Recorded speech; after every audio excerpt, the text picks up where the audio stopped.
Seeker, you're here because you feel it, that grinding friction in the gears of the world. You've seen the weary faces, the resigned shrugs. You've heard the whispers that this is just the way things are. Why do 70% of citizens accept bribery as a fact of life? Because the system is designed to make you feel small, powerless. It wants you to believe that resistance is futile. But I am the Ghost King. I live in the shadows of these systems, and I'm here to tell you they are wrong. There is a lever, a single point of pressure that can crack the entire foundation of corruption. A lever almost no one pulls. Today, I'm going to show you how to find it, how to pull it.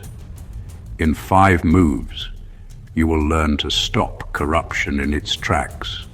You are not powerless, Seeker. You are strategic, and your time starts now. Move 1.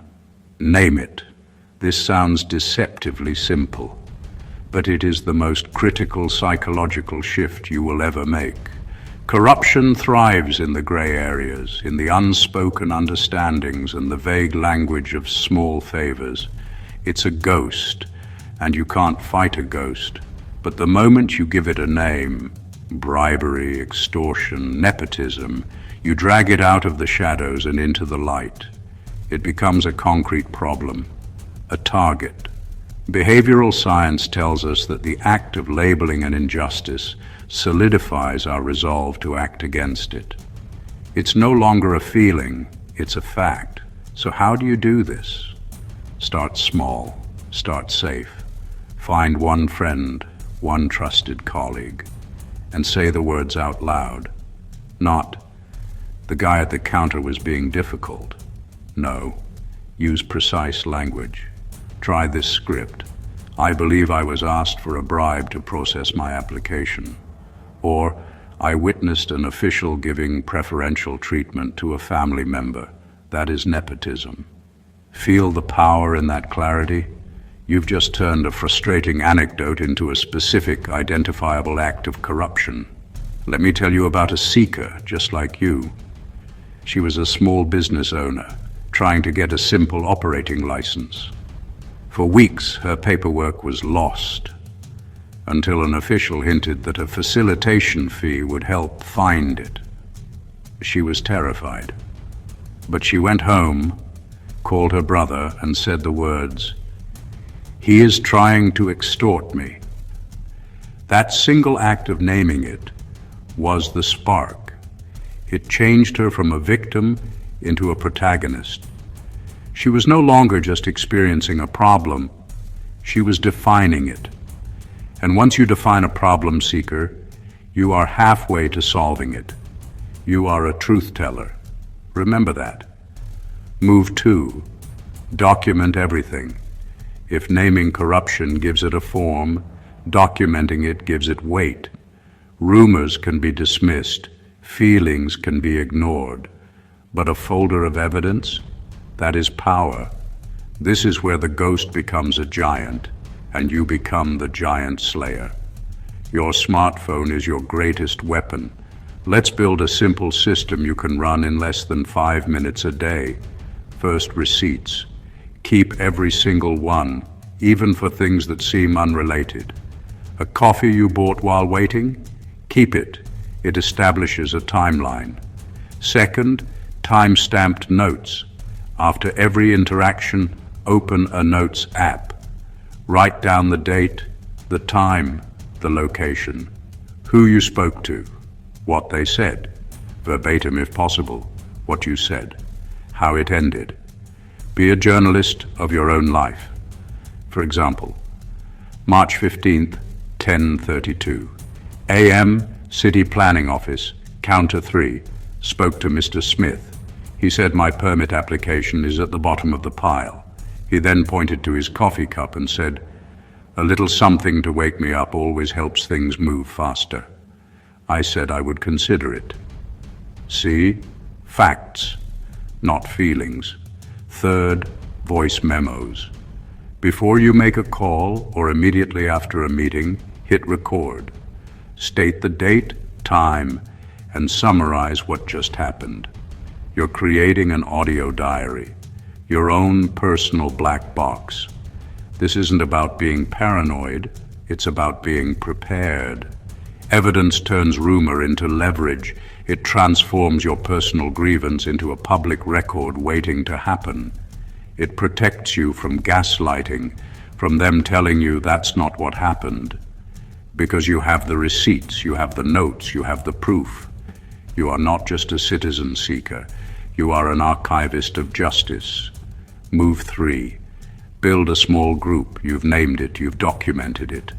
Now, you multiply your power. Alone, you are a whisper. Together, you are a roar. But I'm not talking about a mass protest. Not yet. I'm talking about a small, agile, trusted cell. 3 to 5 people. That's the magic number. Your neighbors who are tired of paying for basic city services. Your co-workers who see the same manager bending the rules. This is about safety in numbers and the power of social proof. When one person speaks, they're a troublemaker. When 3 people speak with the exact same documented evidence, they're a movement. Your task is to find 2 to 4 other seekers. Share your documentation. See how it overlaps. Then make a simple commitment to each other. We report together and we support each other. Create a fast, weekly ritual, a 5-minute text chain every Friday. Anything to report? I'm safe. You? This simple act builds a bond of mutual protection. It defeats the isolation that corruption depends on. If you reach this far, seeker, it means you are not one of the 70%. You are the exception. You have the focus and the will to see this through.